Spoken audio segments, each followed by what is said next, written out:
तो hello everyone, welcome to all exam place. मैं हूं आपका दोस्त Sachin Sharma. All exam place पर आप सभी प्यारे दोस्तों का बहुत बहुत बहुत स्वागत करता हूं और आशा करता हूं कि आप सभी प्यारे दोस्त जो है हमारे पहले की तरह एकदम शानदार, जानदार और जबरदस्त होंगे। प्यारे दोस्तों, आज एक ऐसा मुद्दा मैं आपके लिए लेकर के आया हूं जो अभी बहुत ज्यादा चर्चा में है और ये मुद्दा है रेमडेसिविर। ये एक इंजेक्शन है दोस्तों। इसके बारे में हम जानेंगे कि ये इंजेक्शन किस देश से आया और आज जो है हमारे देश की जो दवा निर्माता कंपनियां हैं, लगभग 7 दवा निर्माता कंपनियां हैं जो इसका उत्पादन कर रही हैं। वो कौन सी वजहें हैं, किस तरह से बॉडी में जो है ये इंजेक्ट होते ही कोरोना वायरस जो है इस पर जो है अटैक करता है, ये सारी चीजें क्या होती है आज हम अपने इस वीडियो में जानेंगे। इसका इतिहास हम यहां पर जानेंगे। साथ ही साथ हम ये जानेंगे कि हमारे देश हिंदुस्तान में, भारत में इसका जो है कालाबाजारी कैसे होने लगी और बहुत सारी चीजें जो है हम इस वीडियो में जानने वाले हैं। और हमारी परीक्षा उपयोगी प्रश्न जो है कहां से पूछे जा सकते हैं इससे, वो सारे प्रश्न भी आज हम यहां पर जानने वाले हैं। तो चलिए इस वीडियो को हम स्टार्ट करते हैं और आगे बढ़ते हैं मेरे प्यारे दोस्तों। देखिए, अगर मैं रेमडेसिविर के इतिहास की बात करूं, यानी इस वायरस के कहां से आया ये वायरस, तो ये जो वायरस है दोस्तों, ये वायरस आया कहां से? अमेरिका से। अमेरिका जो है, यहां की एक दवा निर्माता कंपनी है जिसका नाम है गिलियड साइंसेस। क्या नाम है? Gilead sciences. गिलियड साइंसेस जो है दोस्तों, इसके द्वारा इस दवा का निर्माण किया गया। इस दवा का निर्माण करने के बाद में आपका 2009 में, कब? 2009 में हेपेटाइटिस सी करके जो एक बीमारी होती है, इसके इलाज के लिए जो है इसे डेवलप किया गया था।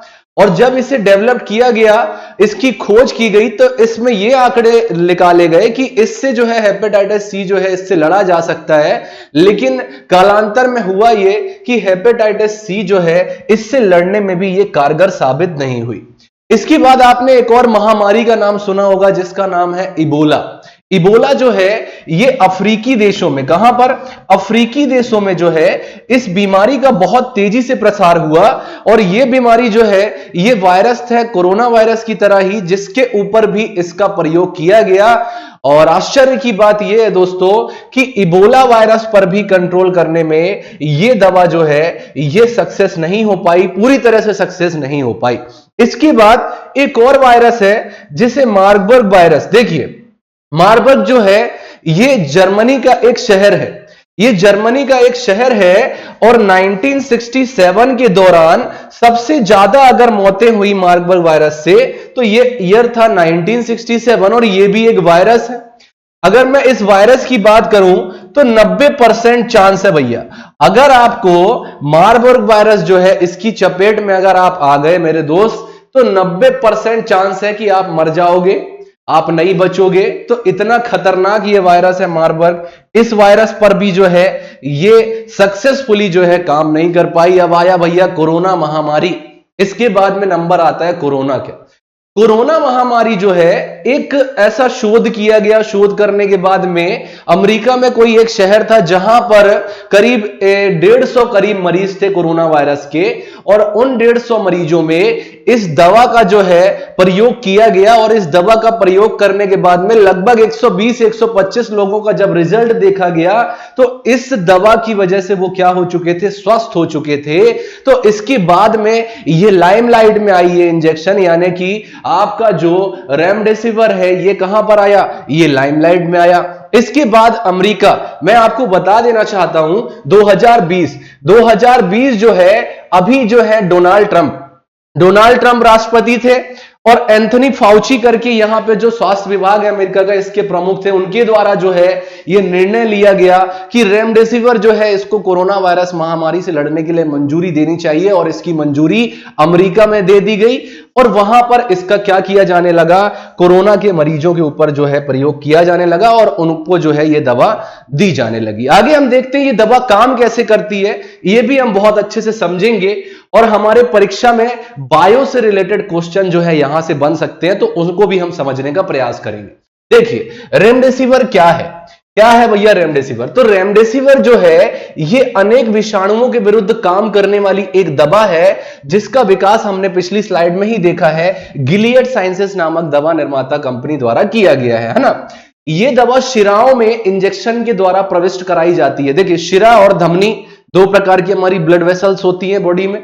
तो ये क्या करती है, शिराओं के माध्यम से, अभी देखो मेरा हाथ आप देखो, ये दिख रही है जो नस आपको, ये क्या है, यही तो शिरा है ना, ये शिरा है ना। इनका रंग जो है, इनका रंग नीले कलर का होता है, नीले रंग की होती है, और इंजेक्शन के माध्यम से ये क्या कराई जाती है, हमारी बॉडी में प्रविष्ट कराई जाती है।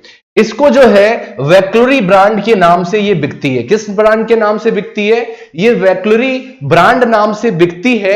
आगे हम बात करें तो रेमडेसिविर एक अनेक विषाणुओं के विरुद्ध काम करने वाली दवा है, यानी जिसका सीधा सा अर्थ है, अगर पूछ ले रेमडेसिविर क्या है, तो ये एक एंटीवायरल दवा है ना, एंटीवायरल दवा है।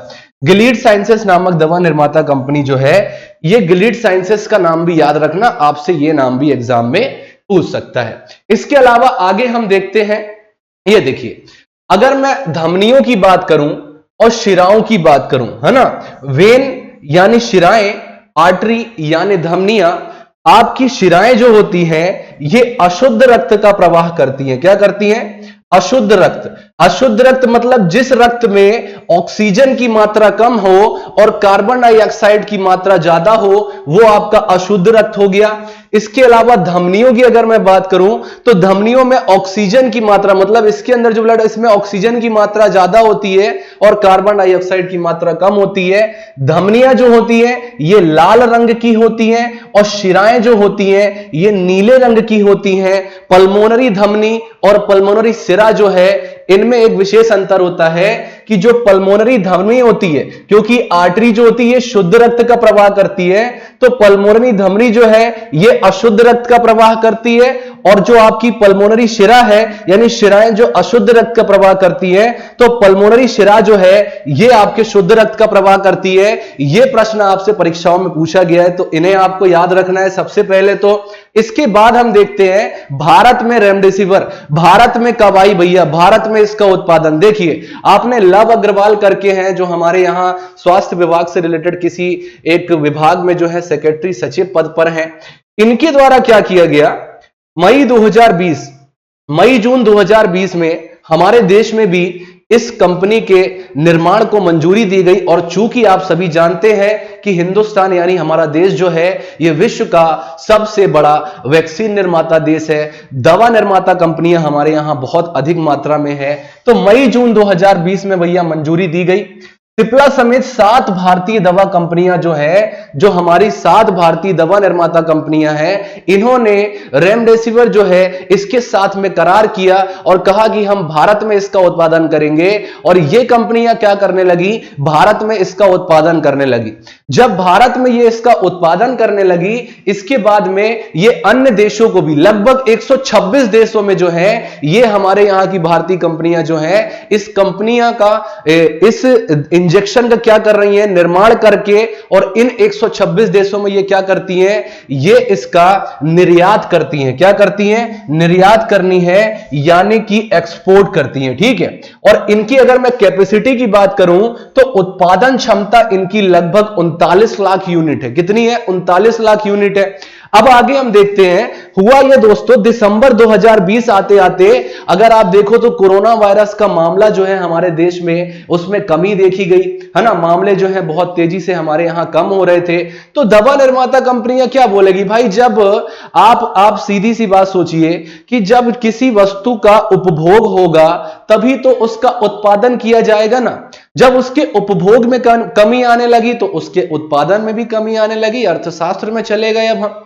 तो यहां पर कंपनियों ने क्या किया, थोड़ा सा यहां पर इन्होंने दवा का जो निर्माण है इसमें जो है थोड़ा सा कमी भी की थी। इसके बाद में क्या हुआ मेरे प्यारे दोस्तों, बाद में हमारे यहां मार्च 2020 से मामले क्या होने लगे बच्चा, फिर से बढ़ने लगे। फिर से मामलों में जो है हमारे यहां वृद्धि देखी जाने लगी। और अभी कुछ दिन पहले ही क्या हुआ है, कुछ दिन पहले ही हमारी जो सरकार है है ना, सरकार जो है इसके द्वारा क्या किया गया, इस पर प्रतिबंध लगाया गया। क्यों लगाया गया? क्योंकि हम हैं हिंदुस्तानी भैया, आपदा को अवसर में बदलना हम बहुत अच्छे से जानते हैं। और यहां पर आपदा को अवसर में बदलने का तात्पर्य सकारात्मक नहीं है, यहां पर ऐसा लिखने के पीछे मेरा आशय नकारात्मक है, क्योंकि इस महामारी के बीच भी हमारे देश में कुछ लोग ऐसे भी हैं जो इस दवा का, जिसका रिजल्ट देखा जा रहा है कि ये कोरोना संक्रमण को घटाने में जो है बहुत अच्छे से कारगर साबित हो रही है, तो लोग जो है आपदा को अवसर में बदलते हुए इसकी कालाबाजारी कर रहे हैं, इस इंजेक्शन की कालाबाजारी कर रहे हैं। इस इंजेक्शन की अधिकतम कीमत जहां तक मुझे याद आ रहा है तो ये 2800 रुपए से लेकर के और करीब करीब जो है आपका 4000 या 4500 के करीब जो सभी दवा निर्माता कंपनियां हैं वो निर्माण करती हैं और अपना अलग अलग रेट रखती हैं, है ना, अलग अलग रेट रखती है। तो इतना इस एक इंजेक्शन की कीमत होती है।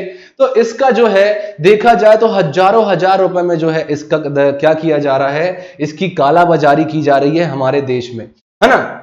तो अप्रैल 2021 में क्या किया गया, मतलब अभी कुछ दिन पहले ही आपका जो है सरकार ने क्या कर दिया, इसके निर्यात पर प्रतिबंध लगा दिया। तो भैया दवा कंपनियां हैं, उनको तो क्या करना है, अपना माल बेचना है भाई, तो वो उन देशों में माल बेच रही हैं, क्योंकि अब हमारे देश में ही इसकी कालाबाजारी होने लगी, जहां पर निर्माण हो रहा है वहीं पर कालाबाजारी होने लगी। तो सरकार ने बोला कि भैया इस पर कंट्रोल करने के लिए क्या करना पड़ेगा, जो बाहर जा रही है, जो भेजी जा रही है, बाहर ना भेज करके उसको क्या किया जाए, देश में ही रखा जाए और देश में जो संक्रमित मरीज हैं उनके लिए इसका प्रयोग किया जाए। तो इस वजह से सरकार ने क्या किया, इसके निर्यात पर प्रतिबंध लगा दिया। और जब निर्यात पर प्रतिबंध लगा दिया है तो हम कालांतर में ऐसा देखेंगे कि इसकी जो कालाबाजारी है इसमें भी कमी देखने को मिलेगी और कालाबाजारी को रोकने के कई उपाय भी हैं, उसको भी हम यहां पर देखेंगे। एक और प्रश्न उठता है दोस्तों कि WHO यानी वर्ल्ड हेल्थ ऑर्गेनाइजेशन जो है, विश्व स्वास्थ्य संगठन जो है, वो इस इंजेक्शन के बारे में क्या करता है, क्या कहता है। तो अगर मैं बात करूं तो आपने सौम्या स्वामीनाथन की नाम जो है ये सुना होगा, ये WHO में जो है विशेष राजदूत के तौर पर हैं। इनके द्वारा और WHO जो है इसके द्वारा यह कहा जा रहा है कि आपका जो रेमडेसिविर है इसका और कोरोना वायरस का जो संक्रमण है इनके बीच में कोई विशेष संबंध नहीं है। तो इस प्रकार से WHO द्वारा जो है कुछ सकारात्मक परिणाम रेमडेसिविर को लेकर के नहीं आ रहे हैं, लेकिन विश्व में बहुत सारे ऐसे देश हैं जहां पर इसका प्रयोग किया जा रहा है और उसके सकारात्मक परिणाम भी सामने आ रहे हैं। हिंदुस्तान को ही ले लीजिए, अगर परिणाम सकारात्मक नहीं आ रहे होते तो कालाबाजारी ना स्टार्ट होती, इसकी कमी देखने को नहीं मिलती। जिनके घर वालों को कोरोना है भी नहीं, वो भी क्या कर रहे हैं, इस दवा को खरीद करके जो है अपने पास स्टॉक करके रख रहे हैं। तो इसका क्या इलाज होना चाहिए, सरकार को इस पर क्या करना चाहिए, तो सरकार जो है इसकी बिक्री को दवा की दुकानों में सुनिश्चित ना किया जाए, है ना, दवा की दुकानों में इस इंजेक्शन को ना दिया जाए। अगर दवा की दुकानों में इस इंजेक्शन की बिक्री बंद कर दी जाती है तो इसकी कालाबाजारी में रोक मिलेगी, कालाबाजारी में जो है रोक देखने को मिलेगी, इसकी कालाबाजारी नहीं होगी। सीधा अस्पताल में जो है ना, सीधा अस्पतालों को ही जो है ये आपकी क्या दे जानी चाहिए, ये इंजेक्शन दिया जाना चाहिए। और जब सीधा अस्पतालों में ही ये इंजेक्शन दिया जाएगा तो जो मरीज आएगा, जो वास्तव में संक्रमित व्यक्ति है, जिसको इसकी आवश्यकता है, उसको ही जो है इसके उपयोग के लिए जो है दिया जाएगा। तो इस प्रकार से कालाबाजारी पर भी रोक जो है सरकार इस तरह से लगा सकती है। इसके अलावा दोस्तों, अगर आपका कोई परिजन है, आपका माता पिता, आपके भाई बहन कोई भी है, एक शोध हुआ, आपने बहुत सारे लोगों ने वो शोध सुना होगा कि, और हमारे यहाँ एक कोट चलता है कि भैया मन के हारे हार है और मन के जीते जीत। अगर आप इस महामारी की चपेट में आ गए हैं, है ना, और आप देख रहे हैं कि वैक्सीन भी बन गई है भैया, सब कुछ हो गया है, सारी चीज हो रही है, उसके बाद भी जो है मामले बढ़ते जा रहे हैं, सही नहीं हो रहा है ये चीज, तो अपने आप का, अपना मस्तिष्क जो है उसको स्वस्थ रखने का जो है आप क्या करिए, उपाय कीजिए। आपके जो घर वाले हैं, परिजन हैं, जिनको इस महामारी की चपेट में आ गए, उनको जितना ज्यादा आप सकारात्मक रख सकते हैं उनको सकारात्मक रखने का प्रयास कीजिए, उनको जो है अपनी पॉजिटिव वाइब्स दीजिए। और इसके अलावा उनसे जो है, उनसे घृणा मत कीजिए, उनसे जो है दूरी मत बनाइए। दूरी मतलब इन द सेंस कि मैंने बहुत सारे ऐसे लोगों को देखा है कि जिनके घर वालों को कोरोना, उन्होंने फोन लगाना तक बंद कर दिया, हॉस्पिटल में बात करना तक बंद कर दी। तो इस प्रकार से मत कीजिए, क्योंकि इस समय आपको फिजिकली आपकी जो है उनको आपकी जरूरत नहीं है, वो भी नहीं चाहते कि आप उनके पास में जाएं, लेकिन मानसिक तौर पर जो है वो आपसे जुड़े रहना चाहते हैं। तो उनके साथ में सकारात्मक व्यवहार रखें, उनके साथ में जुड़े रहें और उनकी मदद करें। और इस तरह की जो कालाबाजारी हो रही है, जिस वजह से लोग जो हैं उनकी मृत्यु हो रही है, इसमें कमी आए, ऐसे प्रयास कीजिए। हमारे देश में आप देख रहे हैं ऑक्सीजन के जो सिलेंडर हैं इनमें भी कमी देखने को मिल रही है दोस्तों, बहुत ज्यादा इसका उपभोग बढ़ गया है। तो आप अपने आप को स्वस्थ रखें, अपने आसपास के माहौल को, अपने वातावरण को स्वस्थ रखने का प्रयास करें। और उम्मीद करता हूं आपको मेरा ये जो वीडियो है ये काफी अच्छा लगा हो। वीडियो अच्छा लगा हो तो अपने दोस्तों से शेयर जरूर कर देना, वीडियो को लाइक कर देना, चैनल पर नए हो तो चैनल को सब्सक्राइब जरूर कर देना। आपसे मिलते हैं अपने नेक्स्ट वीडियो में, तब तक के लिए स्वस्थ रहें, मस्त रहें। नमस्कार, जय हिंद, जय Bharat and thanks for watching this video.